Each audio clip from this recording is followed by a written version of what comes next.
விட்டுடலாம் அப்படின்னு நினைப்பேன். ஆனா எப்படியாவது வந்து ஆவியானவரை உணர்த்தி இல்ல உங்க மக்கள் அங்க இருக்காங்க, என் அண்ணன் தம்பிங்க, என்னோட சகோதரி சகோதரர்கள்லாம் இங்க இருக்காங்க சொல்லிட்டு எப்படியாவது அந்த பாரப்பட்டு நான் இங்க வந்துடுவேன். அந்த அந்த உஷ்ணம் இதெல்லாம் மறந்துட்டு நான் இங்க வந்துடுவேன். இந்த மாசம் தான் என்னமோ உஷ்ணம் சொல்றாங்க. எனக்கு பார்த்தோன்னே நான் எல்லா டைமும் இங்க வந்தோடனே 10 வருஷம் 10 வாட்டி இங்க வந்திருக்கேன். அந்த உஷ்ணம் அதே தான், நோ டிஃபரன்ஸ். இந்த மாசம் இப்படி அப்படின்னு இல்லை, every time very hot. Anyway இப்போ வந்து நினைக்கிறேன் லேட்டாக நம்ம வந்துட்டோம். வசனத்துக்கு போவோம். இந்த கொரோனா இடைவெளியில் வந்தோடனே என் தமிழும் கொஞ்சம் கரன்னு ஆயிடுச்சு. இன்னைக்கு இங்கிலீஷில் சொல்லி அவங்க இன்டர்பிரேட் பண்ணுவாங்க. பரவாயில்ல, அவங்க இன்டர்பிரேட் பண்ணுறது ரொம்ப தெளிவாக இருக்குது. ஓகே, அவங்களே பண்ணிட்டோம். ஓகே, இன்னைக்கு வந்து என்ன நான் படிக்க போறேன்னா the message from Luke 5:1-11. லூக்கா 5ஆம் அதிகாரம் வசனம் 1 - 11 வரைக்கும் இந்த இடத்துல நாம் தியானிக்க இருக்கிறோம். அந்த வசனங்களை வாசிக்க கேட்போம். பின்பு அவர் கெனசரேத் கடல் அருகே நின்றபோது திரளான ஜனங்கள் தேவ வசனத்தை கேட்கும்படி அவரிடத்தில் நெருங்கினார்கள். அப்போது கடற்கரையிலே நின்ற 2 படகுகளை கண்டார். மீன் பிடிக்கிறவர்கள் அவர்கள் அவைகளை விட்டு இறங்கி வலைகளை அலசி கொண்டிருந்தார்கள். அப்போது அந்த படகுகளில் ஒன்றில் ஏறினார். அது சீமோனுடையதாக இருந்தது. அதை கரையிலிருந்து சற்றே தள்ளும்படி அவனை கேட்டுக்கொண்டு அந்த படகில் உட்கார்ந்து ஜனங்களுக்கு போதகம் பண்ணினார். அவர் போதகம் பண்ணி முடித்த பின்பு சீமோனை நோக்கி ஆழத்தில் தள்ளி கொண்டு போய் மீன் பிடிக்கும்படி உங்கள் வலைகளை போடுங்கள் என்றார். அதற்கு சீமோன், ஐயரே, முழுதும் நாங்கள் பிரயாசப்பட்டு ஒன்றும் அகப்படவில்லை, ஆகிலும் உங்களுடைய வார்த்தையின்படியே வலையை போடுகிறேன் என்றான். அந்தபடியே அவர்கள் செய்து தங்கள் வலை கிழிந்து போகத்தக்கதாக மிகுதியான மீன்களை பிடித்தார்கள். அப்பொழுது மற்ற படகில் இருந்த கூட்டாளிகள் வந்து தங்களுக்கு உதவி செய்யும்படி சைகை காட்டினார்கள். அவர்கள் வந்து 2 படகுகளும் அமிழத்தக்கதாக நிரப்பினார்கள். சீமோன் பேதுரு அதை கண்டு இயேசுவின் பாதத்தில் விழுந்து, ஆண்டவரே, நான் பாவியான மனுஷன், நீர் என்னை விட்டு போக வேண்டும் என்றான். அவர்கள் திரளான மீன்களை பிடித்தது நிமித்தம் அவனுக்கும் அவனோடு கூட இருந்த யாவருக்கும் பிரமிப்பு உண்டானபடினால் அப்படி சொன்னான். சீமோனுக்கு கூட்டாளிகளான செபெதேயுவின் குமாரராகிய யாக்கோபும் யோவானும் அந்தபடியே பிரமித்தார்கள். அப்பொழுது இயேசு சீமோனை நோக்கி, பயப்படாதே, இது முதல் நீ மனுஷனை பிடிக்கிறவனாய் இருப்பாய் என்றார். அவர்கள் படகுகளை கரையிலே கொண்டு போய் நிறுத்தி எல்லாவற்றையும் விட்டு அவருக்கு பின் சென்றார்கள். ஆமென். I just want to leave this message into the hands of the Lord. Oh Heavenly Father, Lord, I love you, I praise you, and I thank you for this opportunity, oh God. Oh Lord, I ask of your Holy Spirit, oh God, anoint each and every one in this place, oh God. Anoint the hearts, oh Lord, to receive the word that which you gave me, oh God. Let it be in their hearts and let them be blessed in the mighty name of Jesus. Each and every one must receive the deep truth, oh God, from the word of God, from this passage, oh God, and may they be not only listeners but doers. In the mighty name of Jesus, I pray. Amen. Amen. Okay, this is about what Jesus, the first church in the New Testament. இந்த வார்த்தையானது புதிய ஏற்பாட்டினுடைய முதல் சபையை குறித்ததாக இருக்கிறது. Okay, in this passage you can see Peter was disappointed, and because the whole day from morning till night he was going for fishing and there was not even one fish came into the net. இந்த வாசிக்கப்பட்ட பகுதியில பேதுரு மிகவும் சோர்வுற்று போய்விட்டதை நம்மால் காண முடிகிறது. இரவும் பகலும் முழுதும் அவர் பிரயாசப்பட்டும் ஒரு மீனாகிலும் அகப்படவில்லை என்று அவர் தோல்வியுற்றவராக காணப்பட்டார். And when he was down, he was thinking, how come? I'm a fisherman, I must go to the market to sell the fish, but there was nothing. This happened suddenly in his fishing line. அவர் மிகவும் சோர்ந்து போனவராக, எப்படி நாம மார்க்கெட்டுக்கு நம்ம போவது வெறும் கையோட, இத்தனை அவரோட மீன் பிடித்திருந்த இத்தனை நாட்கள்ல இப்படிப்பட்ட ஒரு நாள் அவருக்கு நடக்கவில்லை. This is what happened to us who are sitting here, and even to my life and everybody's life here, that we at one time were in failure, and also we wanted to end our life. We wanted to take our life away, stuck in so many problems. பேதுருக்கு ஏற்பட்டது போலவே இங்க இருக்கிற நம்ம ஒருவருக்கு கூட சில சமயங்கள்ல தோல்விகளும் சோர்வுகளும் ஏற்பட்டிருக்கிறது. இங்க இருக்கிற எல்லாருக்குமே அப்படிப்பட்ட சூழ்நிலைகள் வந்திருக்கிறது. You can just see in this passage how did Jesus restore Peter. It is the same way our lives were also restored. இந்த வாசிக்கப்பட்ட இந்த பகுதியில இயேசு கிறிஸ்துவானவர் பேதுருடைய வாழ்க்கையை எப்படி புதுப்பித்தாரோ அதே போல நம்முடைய வாழ்க்கையும் அவர் புதுப்பிக்கிறார். Okay, in this chapter I want to tell you three things I want you all to remember. இந்த பகுதியில மூன்று காரியங்களை நான் உங்களுக்கு சொல்ல போகிறேன். அதை நாம் ஞாபகத்தில் வைத்து சொல்ல வேண்டும். First is boat means soul. அங்கே குறிப்பிடப்பட்டுள்ள படகு என்பது ஆத்மாவை குறிக்கிறது. Word of God is the seed of life. தேவனுடைய வார்த்தை என்பது விதை என்று குறிப்பிடப்பட்டிருக்கிறது. Water is Holy Spirit. அங்க இருக்கக்கூடிய தண்ணீர் என்பது பரிசுத்த ஆவியானவரை குறிக்கிறது. Ask them to tell me the three things. அந்த மூன்று காரியங்களை சொல்றீங்களா? Boat, படகு என்பது ஆத்மா, water, தண்ணீர் என்பது பரிசுத்த ஆவியானவர், Word of God. தேவனுடைய வார்த்தையாக குறிப்பிடப்பட்டிருக்கிறது, விதையை குறிக்கிறது. Okay, why do I say the boat is a soul? Soul is a vessel to save life. அந்த படகு ஏன் ஆத்மா என்று குறிப்பிடப்பட்டிருக்கிறதால் அந்த படகு வந்து உயிர்களை காக்கிறதா இருக்கிறது. You can see in the Old Testament Noah's boat, Noah's ark. பழைய ஏற்பாட்டு காலத்திலே நோவாவுடைய பேழை வந்து அநேக உயிர்களை வந்து காப்பாற்றியது. But actually it's also called the salvation boat. அது வந்து ரட்சிப்பினுடைய படகு என்றும் வந்து கூறப்படுகிறது. But this salvation boat in the Old Testament is also called a church, salvation church. அந்த பழைய ஏற்பாட்டில் குறிப்பிடப்பட்டிருந்த இந்த நோவாவுடைய பேழையும் ரட்சிப்பின் சபை என்றும் குறிப்பிடப்பட்டிருக்கிறது. Because inside had life and people's life also. ஏனென்றால் அந்த பேழைக்குள்ளாக உயிர்கள் வந்து இருக்கிறதுனால அந்த உயிர்கள் காக்கப்பட்டதுனால அந்த பேழையும் சபை என்று குறிப்பிடப்பட்டிருக்கிறது. And there was water. It was in the center of the water. Water means led by the Spirit. அது தண்ணீர்களுக்கு மத்தியில் இருந்ததுனால தண்ணீர் என்பது பரிசுத்த ஆவியானவரை குறிக்கிறது. And when they are in the boat, when there are 2 or 3, Jesus is also there. அந்த படகுல 2-3 பேரோட கூட இயேசு கிறிஸ்துவும் பேரோடு கூட இருந்தார். In the Spirit. Okay? So, but they were alive and they were saved. அவர்களுடைய உயிர்கள் வந்து காக்கப்பட்டது அந்த படகுல. So that's why I say it's the boat of, it's a church, right? அதனால தான் நான் படகை வந்து அந்த பேழையும் படகையும் இது வந்து சபை என்று குறிப்பிடுகிறேன். But that boat was done by man, Noah. அந்த நோவாவுடைய பேழை கட்டப்பட்டது வந்து மனிதனுடைய கைகளால் கட்டப்பட்ட ஒரு பேழையாய் காணப்பட்டது. But in this chapter I'm going to say it's the spiritual church, the first spiritual church. இந்த பகுதியிலே நம்ம வாசிக்கப்பட்ட இந்த வசனத்திலே நான் வந்து உங்களுக்கு பரிசுத்த ஆவியானவரால் கட்டப்பட்ட முதல் சபை குறித்து நான் உங்களுக்கு சொல்ல இருக்கிறேன். So what happened is, in this chapter you can see Jesus walking. இந்த பகுதியில இயேசு கிறிஸ்துவானவர் வந்து நடந்து வருகிறார். He was ministering to the group of people which always follow him. அவரை சூழ்ந்து எப்போதும் வந்து கொண்டிருக்கிற ஜனங்களுக்கு மத்தியில அவர் வந்து ஊழியம் செய்து கொண்டிருந்தார். This means Jesus came to give life to people on earth. இயேசு கிறிஸ்துவானவர் தன்னுடைய ஜீவனை கொடுக்கும்படியாக உலகத்தில் இருக்கிற மனிதர்களுக்காக வந்தார்.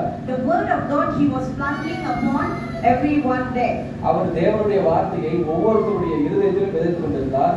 The word of life. அந்த வார்த்தைகள் வந்து உயிருள்ள வார்த்தைகள். It is also the healing to them. அவர் வந்து ஜனங்களை வந்து சுத்தப்படுத்தினார். That's why there was a crowd that moves with him. ஆகையினால ஜனங்கள் வந்து அவரை எப்பொழுதும் சூழ்ந்து கொண்டிருந்தார்கள். And Jesus felt pity upon these people. He wanted to form a team. இந்த அவரை சூழ்ந்திருந்த கூட்டத்திலிருந்து அவர் சிலரை தேர்ந்தெடுத்து அவர் வந்து ஒரு குழுவை உருவாக்கினார். சீஷர்கள் குழுவை உருவாக்கினார். So he saw from afar Peter. அவர் தூரத்திலிருந்து முதலாவது பேதுருவை பார்க்கிறார். He knows what is happening to Peter. இயேசு கிறிஸ்துவானவருக்கு தெரியும் பேதுருக்கு என்ன நடந்து கொண்டிருக்கிறது என்பதை. He knows he is down in the spirit. அவர் வந்து மிகவும் தோய்வுற்றவராக தன்னுடைய ஆவியில கலங்கினவராக காணப்பட்டிருக்கிறார். He was very tired. அவர் வந்து ராம் முழுதும் பிரயாசப்பட்டதனால மிகவும் சோர்வுற்றவராக இருக்கிறார். He saw 2 boats. இயேசு கிறிஸ்து ரெண்டு படகை வந்து பார்க்கிறார். You can see that boat is one is for Peter, the other one, if you read the word, it is Andrew's.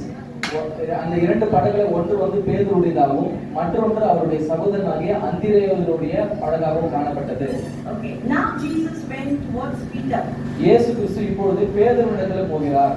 And he told Peter that whether he can sit in the boat. இயேசு கிறிஸ்து பேதுருவிடத்துல சொல்றார், நான் படகிலே அமர வேண்டும் என்று. Boat means what? படகு என்பது எதை குறிக்கிறதுங்க? ஆத்மாவை குறிக்கிறது. Okay, now Jesus is in whose Atma? இயேசு கிறிஸ்து இப்பொழுது யாருடைய ஆத்மாவோட இணைகிறார்? Pedro, yes. So now Jesus is inside Pedro, right? இயேசு கிறிஸ்து இப்பொழுது பேதுருடைய ஆத்மாவோட இணைகிறார் அந்த He படகிலே. is sitting on the boat means Jesus is inside Peter, right? அவர் படகிலே அமர்ந்திருப்பது இயேசு கிறிஸ்து வந்து பேதுருடைய ஆத்மாவுக்குள்ளாக அவருடைய இருதயத்தில் இருக்கிறதை குறிக்கிறது. Yes. So now Jesus told Peter, can you push the boat slightly to the water? கரையில இருக்கிற அந்த படகை சற்று தண்ணீருக்குள்ளாக தள்ளு என்று பேதுருவிடத்துல இயேசு கிறிஸ்து சொல்கிறார். Okay. Now you can see Jesus is inside Peter's soul, and the water, I told you water is what? இயேசு கிறிஸ்துவானவர் பேதுருடைய ஆத்மாவோடு இருக்கிறார். தண்ணீரை சற்று தள்ளப்பட்டு சொல்லி சொன்னார். அந்த தண்ணீர் என்பதை குறித்து நான் உங்களுக்கு என்ன சொன்னேன்? தண்ணீர் என்பது எதை குறிக்கிறது? Okay, when you touch and go, it's the Holy Spirit making the soul wet. இப்பொழுது அந்த தண்ணீரில அந்த படகு சற்று தள்ளப்பட்ட பிறகு அந்த தண்ணீர் இந்த படகை நனைப்பது பரிசுத்த ஆவியானவர் இவர்களை வந்து நெருங்குகிறார், பேதுருவை நெருங்குகிறார். That means he is revived in the spirit which brings refreshment.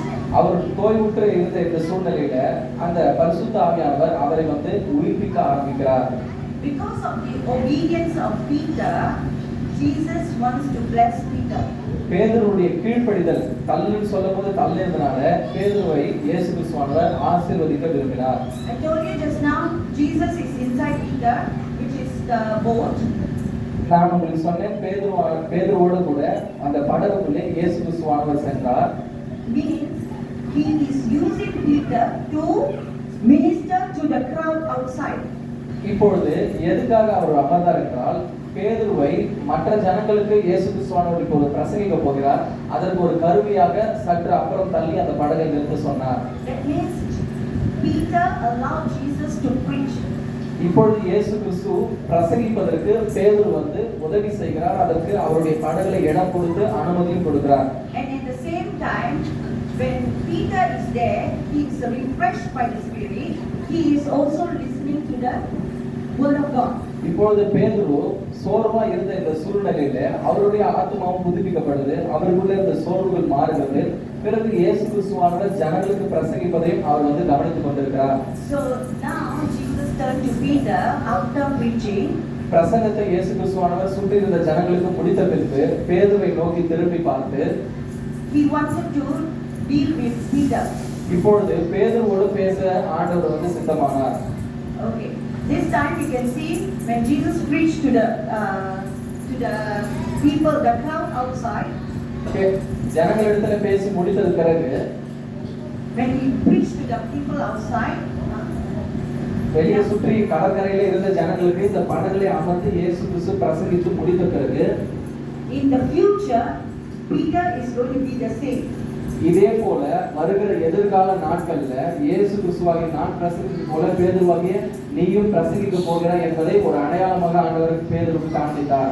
All this whatever I speak and whatever Jesus do for Peter, it is also for all of you. இயேசு கிறிஸ்து பேசின வார்த்தையும் அவருடைய வாழ்க்கையில செய்த காரியங்களும் அவருக்கு மாத்திரமல்ல நாம் அனைவருக்குமான காரியமாகவும் இருக்கிறது. Okay, after when Jesus finished, he told Peter, go to the deep and let's catch fish. இப்பொழுது பிரசங்கத்தை முடித்த பிறகு இயேசு கிறிஸ்துவானவர் பேதுருவை திரும்பி பார்த்து அவரிடத்தில் சொல்கிறார், ஆழத்துக்கு தள்ளி கொண்டு போ, நாம் மீன்களை பிடிக்கலாம் என்று சொல்கிறார். Definitely Peter will be thinking, I am a professional fisherman. நிச்சயமாக பேதுரு சிந்தித்திருப்பார், நான் என்னுடைய தொழிலே மீன் பிடிக்கிறவன் தான். And Jesus is saying, catch the fish. நம்ம வந்து மீன் பிடிக்க போகலாம்னு இயேசு சொல்றாரு. ஆனா பேதுரு நினைக்கிறார், நானே ஒரு மீன் பிடிக்கிறவன், நைட் எல்லாம் மீன் இல்லைன்னு வந்துட்டேன், இவரு என்ன திரும்பி உள்ள போலான்னு சொல்றாரு அப்படின்னு பேதுரு யோசிக்க ஆரம்பிக்கிறார். But Peter says, though that happen, I still obey you.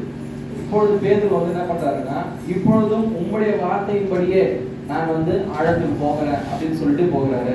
Okay, this time you can see again I say the boat, Jesus is inside the soul, which is Peter's soul, and now the water is not on the shallow side, it's going on the deep.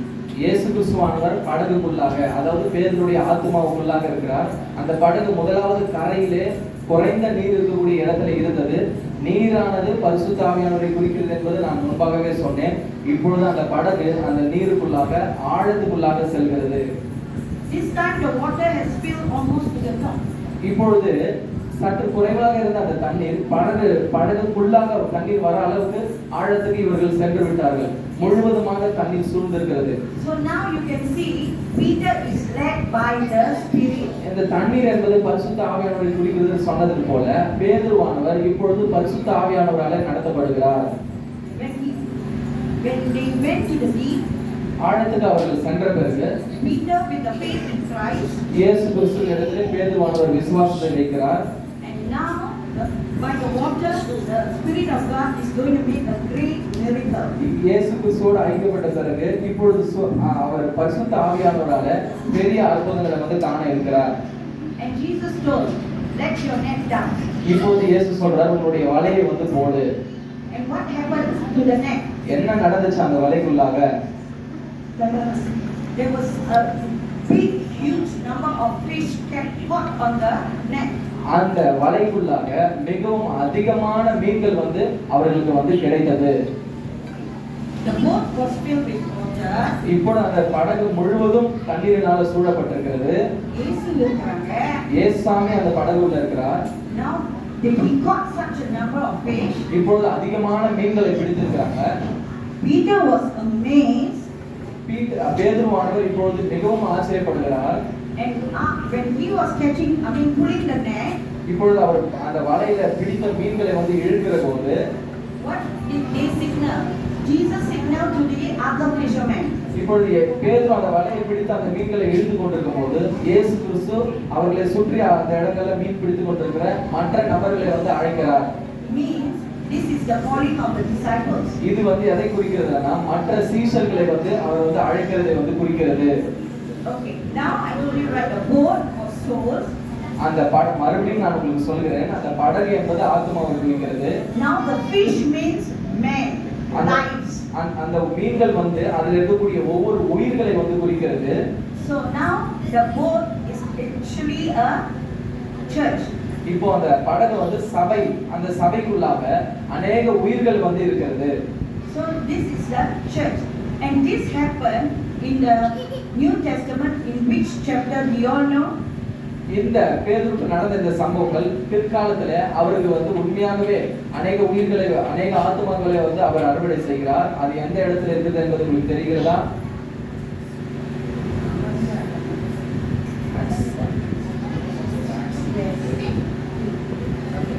அப்போஸ்தலர் 2ஆம் அதிகாரத்திலே இதை நம்மால பெந்தெகோஸ்தே என்னும் நாள் முடிந்த பிறகு நம்மால அதை வந்து வாசிக்க முடியும்.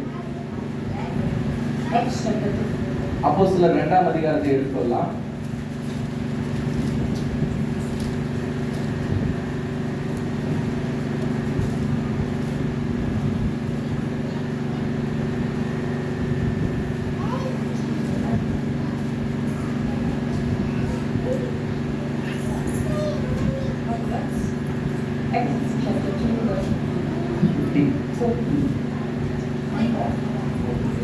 அப்போஸ்தலர் 2ஆம் அதிகாரம் 14 வசனத்தை வாசிக்கிறேன். அப்பொழுது பேதுரு 11 கூட நின்று அவர்களை நோக்கி உரத்த சத்தமாய், யூதர்களே, எருசலேமில் வாசம் பண்ணுகிற ஜனங்களே, நீங்கள் எல்லாரும் அறிந்து கொள்வீர்களாக, என் வார்த்தைகளுக்கு செவி கொடுங்கள். Okay, you can see Peter coming up and standing together with the 12 disciples. 12 disciples, and telling and preaching to the great number of people. பேதுருவானவர் எழுந்து நின்று அந்த 11 சீஷரோடு கூட அவரும் எழுந்து நின்று முதல் முறையாக அவர் வந்து அங்க இருக்கிற அநேகமான ஜனங்களுக்கு வந்து பிரசங்கிக்க தொடங்குகிறார். When I say a great number of fish means different species of fish. அவர் கடல்ல பிடித்த மீன்கள் வந்து அநேகமான மீன்களை பிடித்தார் என்று நாம் பார்த்தோம். அந்த மீன்கள் வந்து ஒரே வகையான மீன்கள் அல்ல, பலதரப்பட்ட பல இனத்தில் சேர்ந்த மீன்கள் வந்து அவருக்கு வந்து கிடைக்கிறது. அது The fishes, can you tell how many number is it? அந்த மீன்களுடைய தொகை எவ்வளவு என்பது உங்களுக்கு தெரிகிறதா? யாராவது சொல்ல முடியுங்களா? 135.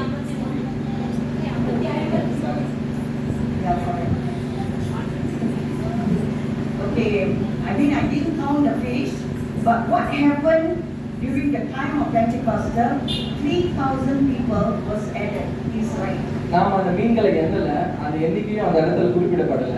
பிற்காலத்துல பேதுரு இதே போல பிரசங்கிக்கும் போது அவருடைய முதல் பிரசங்கத்திலே 3000 மக்கள் வந்து தேவனுடைய சபைக்குள்ளாக சேர்ந்து கொள்ளப்பட்டார்கள் என்பதை நாம் வாசிக்க முடிகிறது. In Acts 2:41. இந்த அப்போஸ்தலர் Acts 2:41 states the number of people that came to the Lord. அப்போஸ்தலர் 2ஆம் அதிகாரம் 40வது வசனம், அவருடைய வார்த்தையை சந்தோஷமாக ஏற்றுக்கொண்டவர்கள் ஞானஸ்நானம் பெற்றார்கள்.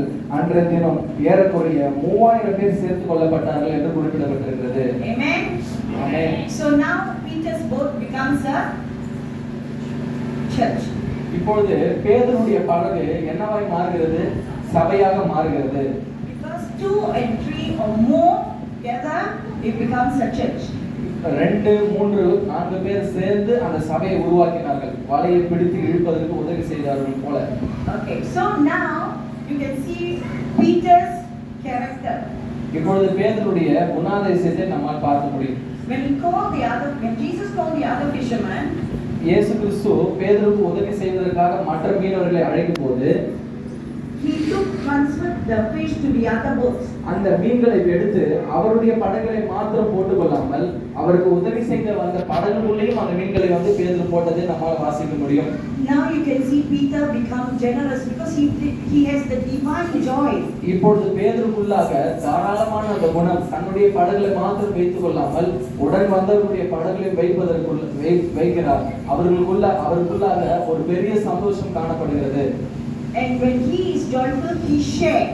இவர் மிகவும் சந்தோஷப்பட்டதனால அவர் அந்த மீன்களை, அந்த உயிர்களை மற்ற தன்னுடைய நண்பர்களுக்கு பகிர்ந்து கொடுக்கிறார். And this becomes a leadership character in Peter. இது வந்து பேதுருக்குள்ள தலைமைத்துவம், ஒரு ஒரு ஒரு கூட்டத்தை நடத்துவதற்கான தலைமைத்துவ அந்த குணத்தை வந்து பேதுருக்குள்ளாக கொடுக்கிறது. Okay, now you can see Jesus is in Peter's boat. இயேசு கிறிஸ்து பேதுருடைய படகுக்குள்ளாக இருக்கிறார். The other fisherman's boat was filled with fish. இப்போது மற்ற மீனவர்களுடைய படகுகளும் மீன்களால் நிரப்பப்பட்டிருக்கிறது. And the water filled the boat because it's almost drowning. இப்பொழுது படகுகள் அமிழத்தக்கதாக சுற்றிலும் தண்ணீர் வந்து அவர்களை சூழ்ந்திருக்கிறது.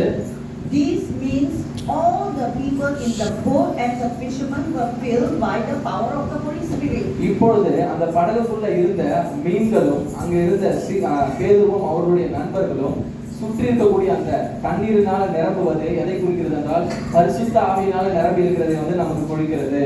Just now when we read the Acts 2, Peter and the 12 disciples stand together. நம்ம இப்போது வாசித்த இந்த அப்போஸ்தலர் 2ஆம் அதிகாரத்துல பேதுருவோடு கூட அந்த 11 சீஷரும் எழுந்து நின்று பிரசங்கித்த போதுதான் அந்த ஆத்துமாக்கள் அறுவடை செய்யப்பட்டது. So this is Peter's future plan from Jesus. இப்பொழுது இந்த கடலிலே, அந்த நடுக்கடலிலே நடந்த இந்த சம்பவங்கள், இந்த காரியங்கள் எல்லாம் பேதுருடைய வருங்கால நாட்களிலே ஆண்டவர் அவர் மேல் வைத்திருந்த ஒரு திட்டமாக காணப்பட்டது. Okay, in this New Testament church, இந்த புதிய ஏற்பாட்டு சபையிலே New Testament church was done without man's hand. இந்த புதிய ஏற்பாட்டு சபையானது மனிதனுடைய கைகள் இல்லாமல் கட்டப்பட்டிருக்கிறது. In Noah's time, Old Testament நோவாவுடைய காலத்திலே, பழைய ஏற்பாட்டு காலத்திலே was done by hand. அது அந்த பேழை முழுவதுமாக நோவாவுடைய கைகளாலும் மனிதனுடைய கைகளாலும் கட்டப்பட்டது. But in our generation, இந்த புதிய ஏற்பாட்டு சபையானது நம்முடைய தலைமுறையிலே, I told you that Peter is going to be a leader. Because Jesus was inside the boat and Peter was sharing Paul's the leadership character. நான் உங்களுக்கு சொன்னேன், பேதுருக்குள்ளாக ஒரு தலைமைத்துவத்துக்கான குணம் வந்திருக்கிறது. அந்த மீன்களை வந்து அவர் மற்றவர்களுக்கு பகிர்ந்து கொடுக்கும் போது இந்த குணத்தை அறிந்து கொள்கிறோம். And it happened also during this time of Pentecost, where Jesus gave a promise to Peter, the authority of the first church through Peter. You can read in Matthew 16 and 18 to 19. புதிய ஏற்பாட்டு சபையிலும் கூட பேதுருக்கு வந்து ஆண்டவர் வந்து அந்த அதிகாரத்தை வந்து கொடுக்கிறார். இதை வந்து நம்மால வந்து மத்தேயு 16ஆம் அதிகாரம் அதனுடைய 18 மற்றும் 19ஆம் வசனத்துல வாசிக்க முடியும்.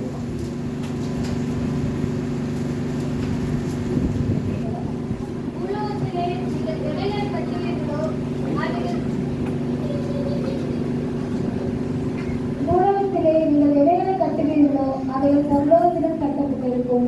பூலோகத்திலே நீங்கள் எவைகளை கட்டவிழ்ப்பீர்களோ அவைகள் பரலோகத்திலும் கட்டவிழ்க்கப்பட்டிருக்கும் என்று மெய்யாகவே உங்களுக்கு சொல்கிறேன்.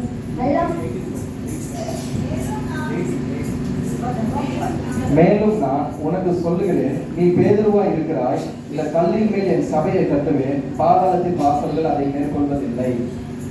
Okay, you can hear the prophecy that Jesus gave to Peter. இயேசு கிறிஸ்துவானவர் பேதுருக்கு சொன்ன இந்த தீர்க்கதரிசன வார்த்தைகளை நாம் வந்து கவனித்திருக்கிறோமே. He says Simon is no longer Simon. He gave a new name called Peter. Peter the rock means the first church. சீமோன், நீ வந்து சீமோனாக இருப்பதில்லை, நீ பேதுருவாய் இருக்கிறாய். பேதுரு என்பதற்கு பாறை என்று அர்த்தம். நீ வந்து முதல் சபையை வந்து கட்டுவிப்பாய். Okay, then what are the authorities again?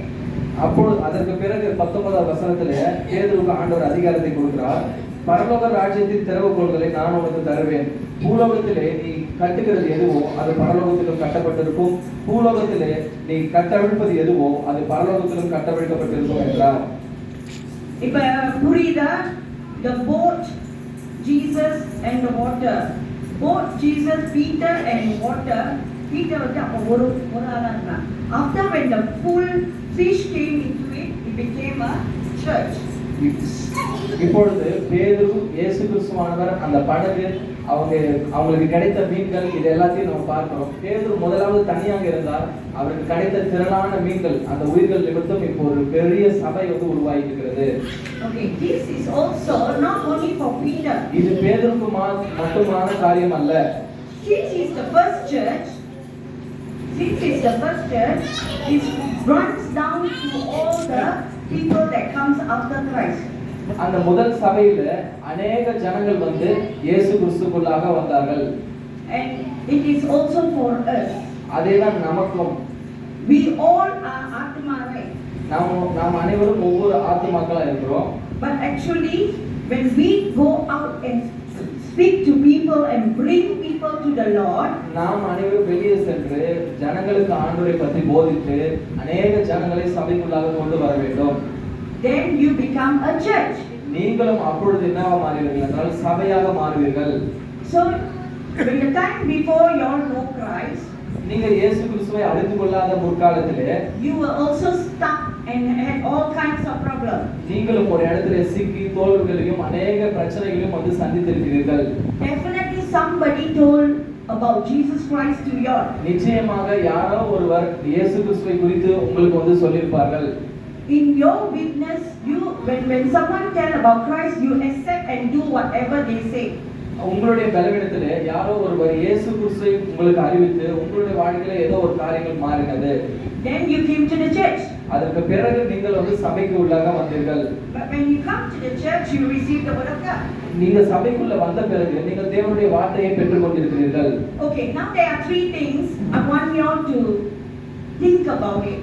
Okay, the three questions is, நான் உங்களுக்கு மூன்று காரியங்களை சொல்லுகிறேன், மூன்று கேள்விகளை கேட்கிறேன். அதை குறித்து நீங்கள் சிந்தித்து பதில் கூற வேண்டும். do you want to be like the crowd that surround Jesus, only receiving the word and his healing? நீங்க இயேசு கிறிஸ்துவோடு கூட எப்பொழுதும் சூழ்ந்து இருக்கிற ஜனங்கள் அவருடைய வார்த்தையை கேட்பாங்க, அதுல இருக்கிற ஒரு சின்ன சந்தோஷத்தை பெற்றுக்கொண்டு அப்பவே வந்து அவர்கள் கடந்து போயிடுவார்கள். அப்படிப்பட்ட ஜனங்களா இருக்க விரும்புகிறீர்களா? That means when you come to this church, you receive the word from pastor. After that, okay, I have done my duty. I have listened to the word. Sunday, present, and then go out. நீங்கள் சபைக்கு வந்து pastor உங்களுக்கு போதிக்கிறதான வசனங்களை கேட்ட பிறகு நான் வந்தேன், வசனத்தை கேட்டேன், பிறகு வந்து நான் என்னுடைய காரியம் என்னுடைய வேலையை பார்த்து சென்று விடுவீர்களா? Number two. இரண்டாவது காரியம், Jesus told, push the boat slightly to the water. இயேசு சொன்னார், படகை வந்து சற்று தண்ணீருக்குள்ளாக தள்ளு என்று சொல்லி. So when the water touch the soul, touch and go. That means when you are sometimes a bit in the spirit, then after that you become down in the spirit. Do you like to be like that? முதலாவது பேதுருடைய படகு வந்து கரையில இருந்தது. இயேசு சொன்னது பிறகு அவர் சற்று தண்ணீருக்குள்ளாக அந்த படகை வந்து தள்ளினார். அப்பொழுது அலைகள் வந்து அந்த படகை மோதி சென்றது. அந்த தண்ணீர் வந்து பரிசுத்த ஆவியானவரை குறிக்கிறது, படகு ஆத்துமாவை குறிக்கிறது. பரிசுத்த ஆவியானவரை டச் பண்ணிட்டு சிறிய சந்தோஷத்தை மாற்றம் ஆவியானவரிடத்திலிருந்து பெற்றுக்கொள்ள விரும்புகிறீர்களா? Illathina, the third one, do you want to be filled by the power of the Holy Spirit? இல்லை என்றால் மூன்றாவது காரியம், நீங்கள் பரிசுத்த ஆவியானவராலே முழுவதுமாக நிரம்ப விரும்புகிறீர்களா? தூர பயணத்துக்கு போய் நீங்க ஆழத்திலே, இயேசு சொன்னார் மூன்றாவதாக, ஆழத்திலே தள்ளி கொண்டு போன்னு சொன்னார். கரையில நிக்க போறோமா இல்ல ஆழத்துக்கு தள்ளி கொண்டு போன்னு சொல்லி அந்த அனுபவத்தை பெற்றுக்கொள்ள போறீர்களா? and bring fishes of men. Do you want to be a fishes of men? ஆழத்துல போய் அநேக மீன்களை பிடித்து நீங்க வந்து மீன்கள் என்பது மனித ஆத்மாக்களை பிடிக்க போகிறீர்களா? So which is the one you like to be? You pray and ask God. இந்த மூன்று காரியத்துல நீங்கள் எதை விரும்பி தேவனிடத்துல ஜெபித்து பெற்றுக்கொள்வீர்களோ? Okay, do you understand? உங்களுக்கு புரியுதா? Do you want to be the third one, second one, or the first one? நீங்க மூன்றாவது காரியமா, இரண்டாவது காரியமா அல்லது முதல் காரியமா எதை விரும்புகிறீர்கள்? மூன்றாவது காரியம்.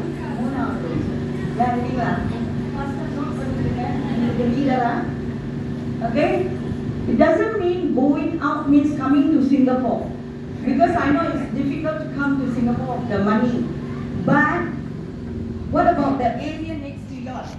நீங்க வந்து சிங்கப்பூருக்கு வந்து தேவனுடைய வார்த்தையை பிரசங்கி பண்ணணும் அப்படின்றதுலாம் நான் உங்ககிட்ட கேட்கல. அது தூரமா இருக்குது, வரது கடினமா இருக்குது. உங்களுக்கு சுற்றி இருக்கிற ஜனங்களுக்கு நீங்க ஆண்டவருடைய வார்த்தைகளை போதிக்கலாமே. நீங்க ரட்சிக்கப்பட்டீங்க. உங்களோட கஷ்ட நேரத்துல இருக்க போது யாரும் கத்தரை பத்தி சொல்லி நீங்க வந்தீங்க. அதே போல ஆண்டவர் என்ன சொன்னாங்க? Be fishers of men. நீங்க கஷ்டத்துல இருந்த சூழ்நிலையில யாரோ ஒருத்தர் உங்களுக்கு ஆண்டவருடைய வார்த்தையை சொன்னாங்க. ஆண்டவர் இப்பொழுது என்ன சொல்றாரு? நீங்க வந்து அநேக ஆத்துமாக்களை மனுஷரை பிடிக்கிறவர்களாய் மாறுங்கள் என்று ஆண்டவர் சொல்றாரு. Amen. Yeah, it is. I'm not saying it is easy, but you can do it by prayer first. இது நான் வந்து சுலபமாக செய்யக்கூடிய காரியம் என்று நான் சொல்லவில்லை. முதலாவது நீங்கள் வந்து ஜெபிக்க தொடங்குங்கள். They have their relatives first in the household. They can pray for their relatives first. After praying for the relatives, then they must think about their relatives, family members. They can pray and the Lord will bring them. முதலாவது கொஞ்சமாக ஜெபிக்க தொடங்கி குடும்பத்துல ஜெபிக்க தொடங்கி பிறகுதான் தேவன் ஒவ்வொருத்தராய் வந்து சபைக்குள்ள கொண்டு வருகிறார்.